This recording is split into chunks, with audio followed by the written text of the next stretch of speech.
আপনারা দেখছেন একুশে টেলিভিশন।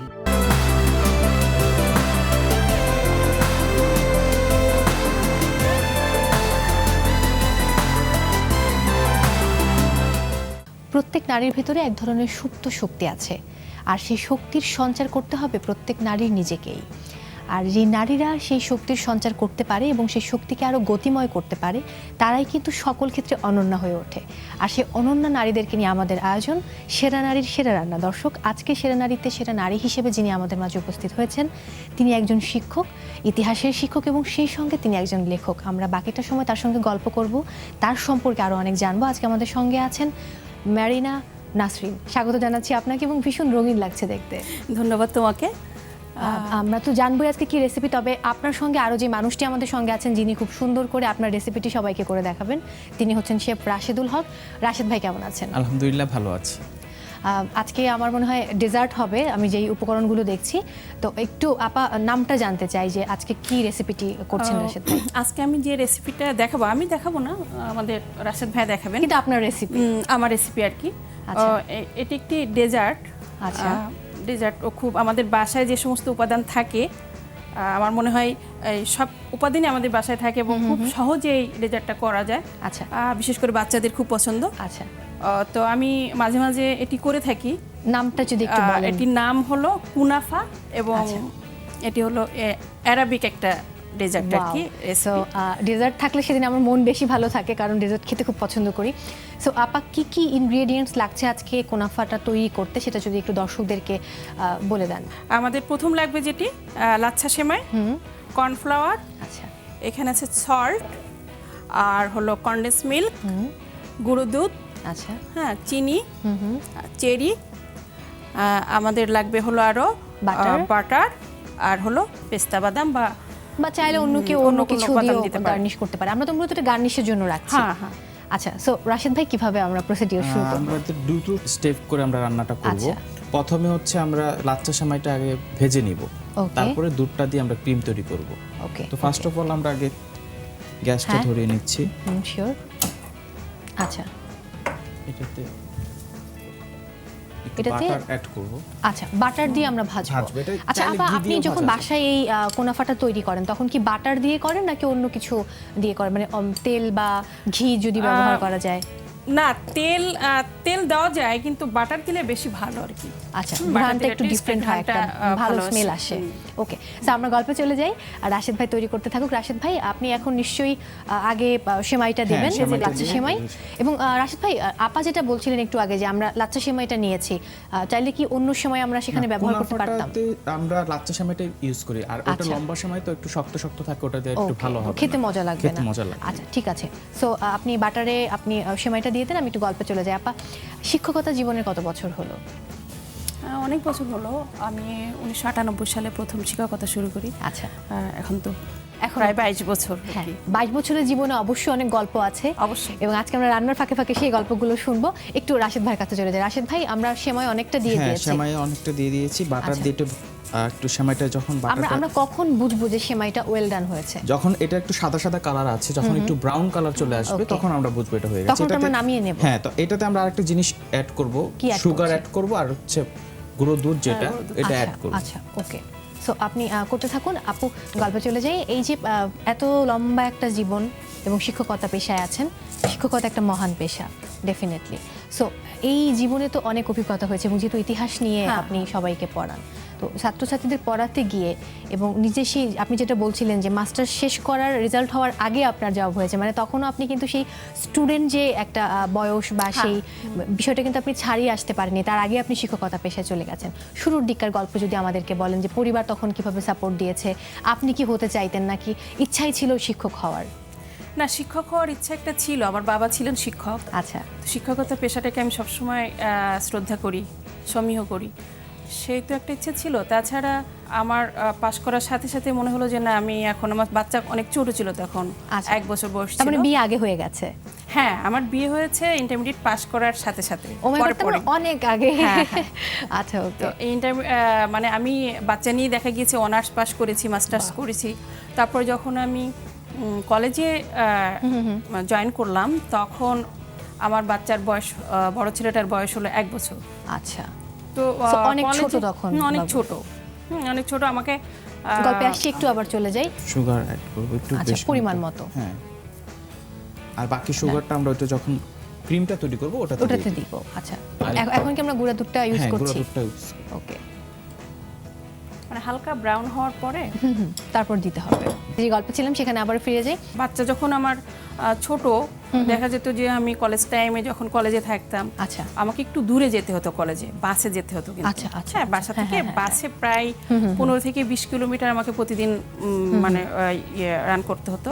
আচ্ছা, তো সেই সময়টা আমার বাচ্চার একটু সমস্যা ছিল, যেহেতু ব্রেস্ট ফিডিং করতো। তখন পোস্টিং কোথায় ছিল? তখন ছিলাম আমি নেত্রকোনা। আচ্ছা, নেত্রকোনা কলেজটার নাম ছিল হাফেজ জিয়া রহমান কলেজ।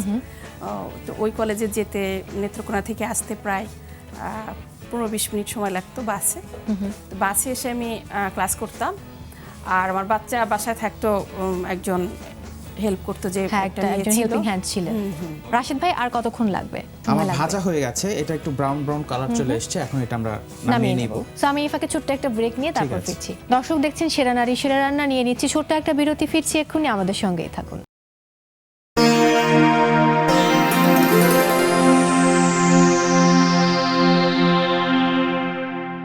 দর্শক, ফিরে এলাম বিরতির পর, আবারও স্বাগত সেরা নারী সেরা রান্নায়। সঙ্গে আছি আমি মৌসুমি মৌ, এবং আজকে সেরা নারী হিসেবে আমাদের সঙ্গে আছেন লেখক এবং ইতিহাসের শিক্ষক মেরিনা নাসরিন, এবং সেই সঙ্গে শেফ রাশেদুল হক।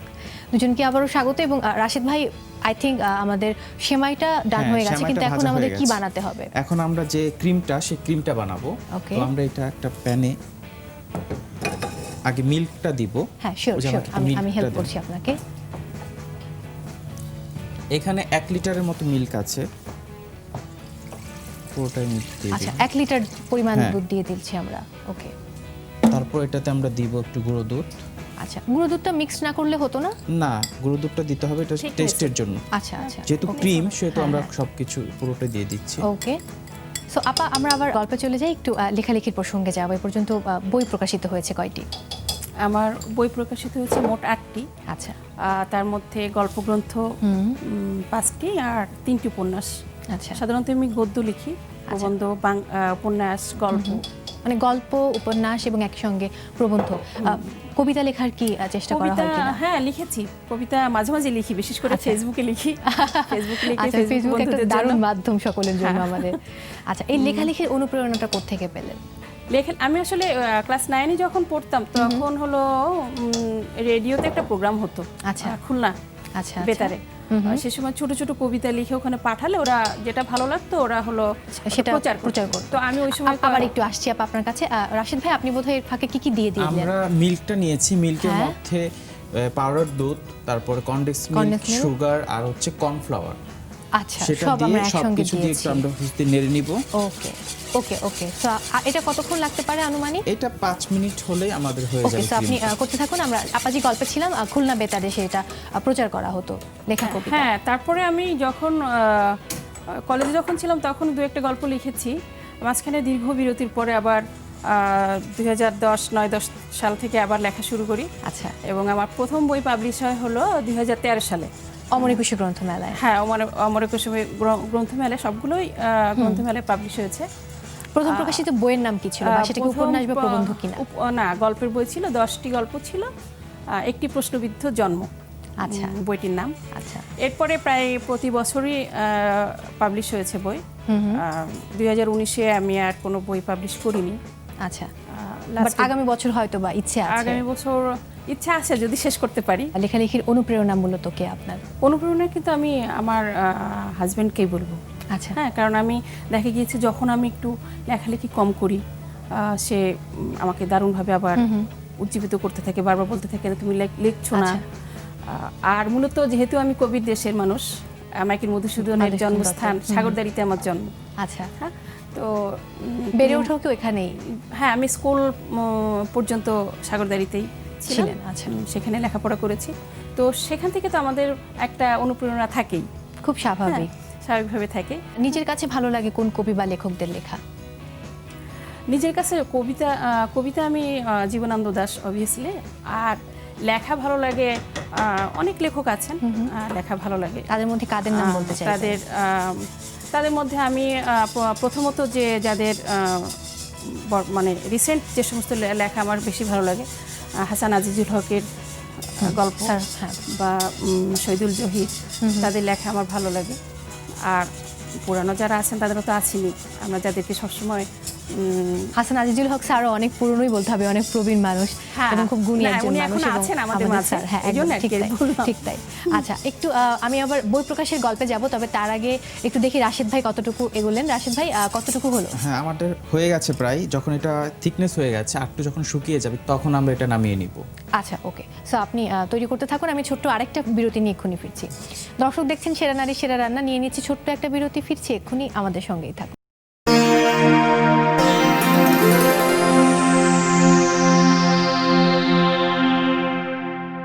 দর্শক, ফিরে এলাম বিরতির পর। আবারও স্বাগত সেরা নারী সেরা রান্নায়। সঙ্গে আছি আমি মৌসুমি মৌ, এবং আজকে সেরা নারী হিসেবে আমাদের সঙ্গে আছেন লেখক এবং শিক্ষক মারিনা নাসরিন এবং সেই সঙ্গে শেফ রাশেদুল হক। কতটুকু হলো রাশেদ ভাই? আমরা কিন্তু বিরতিতে চলে গিয়েছিলাম, হ্যাঁ, এটা এবং থিকনেসটা আরো এখন একদম ক্রিমি হয়ে যাওয়ার কথা। ক্রিমি হয়ে গেছে, প্রায় শেষ। আচ্ছা, তো আমরা কি এখন নামিয়ে নেব? এটা একটা আমরা নামিয়ে নিব এখন। আমাকে একটা আপা, এটা খেতে কি রকম, মানে গরম গরম খেতে কি মজা লাগে, নাকি একটু ঠান্ডা হয়ে ফ্রিজে রেখে তারপর খেলে স্বাদটা বেশি পাওয়া যায়? ফ্রিজে রেখে মানে ওটা পিস পিস করে কেটে খেতে পারলে ভালো। তো অনেক সময় দেখা যায় যে আমাদের গেস্ট আসে, হ্যাঁ, তখন গরম গরম একটা সময়ের মধ্যে করতে হবে, তো গরম গরম খেতেও খারাপ লাগে না। সন্তানদের নিয়ে আপনার কি স্বপ্ন? সন্তান, আমার বড় সন্তানকে আমি সবসময়, ও যখন পাস করে চাকরিতে ঢুকেছে সফটওয়্যার ইঞ্জিনিয়ার হিসেবে, ওকে আমি সবসময় বলি যে হলো তুমি একটু বিসিএস দাও, তোমার বাবা যেহেতু বিসিএস। সব বাবা মারা শুধু এটা বলে। ক্যাডারের উপরে ওর রাগ আছে মনে হয়, আমি ওর সঙ্গে একমত। ও চায় না, ও চায় যে ওর মতো করে। গেছে একটা প্লেট যদি আমাকে দেন। হ্যাঁ, ঠিক আছে, এটা আমরা এখন ক্রিমটা হয়ে গেছে অলমোস্ট। ওকে, সো আমরা এখন কি করব? এটা আমরা, এটা তো অনেকটা মনে হচ্ছে সোন পাপড়ির মতো। হ্যাঁ হ্যাঁ, মানে তাহলে এটা আমরা কিভাবে মিক্সড করব? এটা এইভাবে দিব আমরা, লেয়ার সিস্টেম হবে। আচ্ছা, ওকে। প্রথমে আমরা কেটে কেটে খাওয়াটা বোধহয় ভালো। আমরা কিন্তু গল্পে ছিলাম, ছেলের গল্পে ছিলাম, এবং বিসিএস ক্যাডার হতে চায় না। ও হলো আসলে ওটা না, ও প্রচুর কাজ করে কম্পিউটারে, ওদের যেটা আর কি রিলেটেড, এবং ও চায় যে না সেখানে কোনো ভালো কিছু করতে বা দেশের বাইরে চলে যেতে, দেশের বাইরে যাবে বা হলো নিজে কিছু করবে।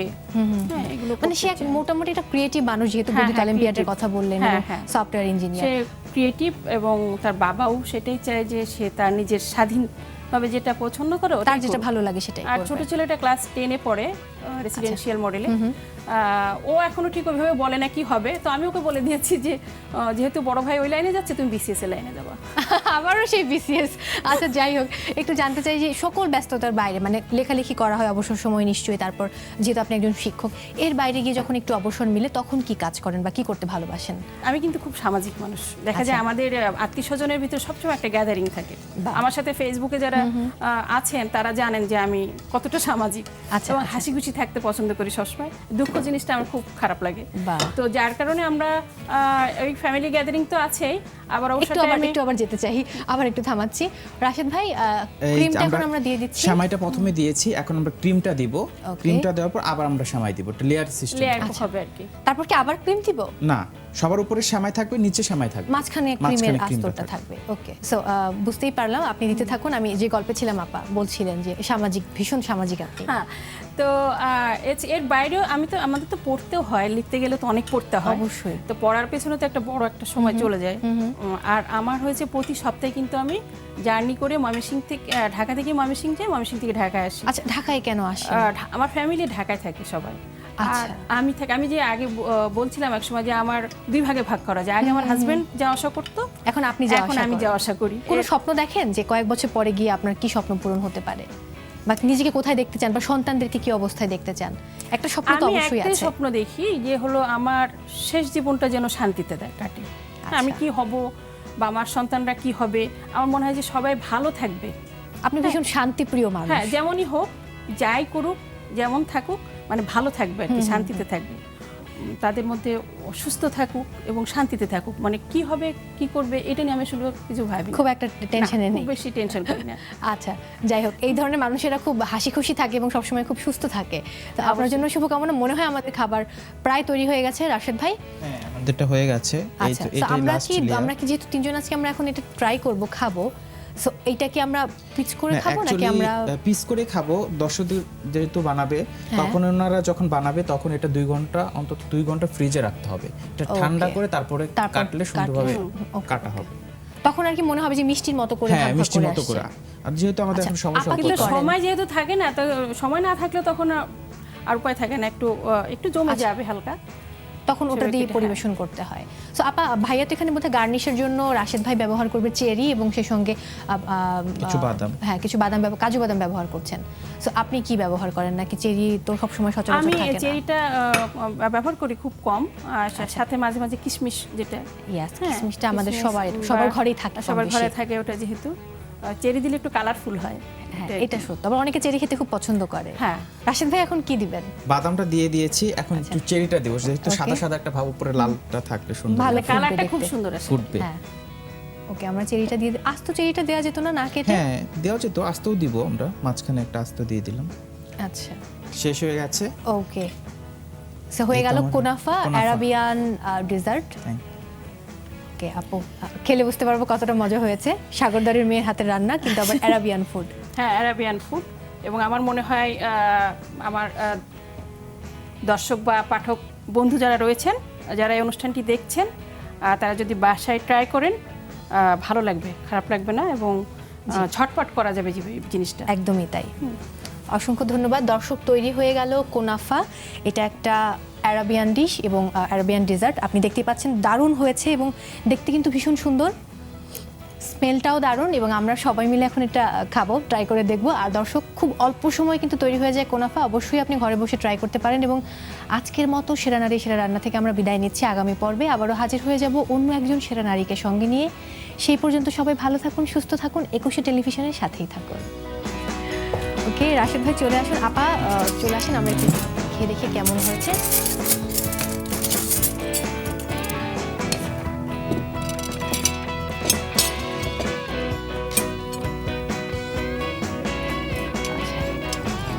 রাশেদ ভাই কথা ছিল আমি একটা চেরি খাবো, আমাকে অনেক অল্প করে দিবেন, আগে ট্রাই করি, ভালো হলে আবার অন্য।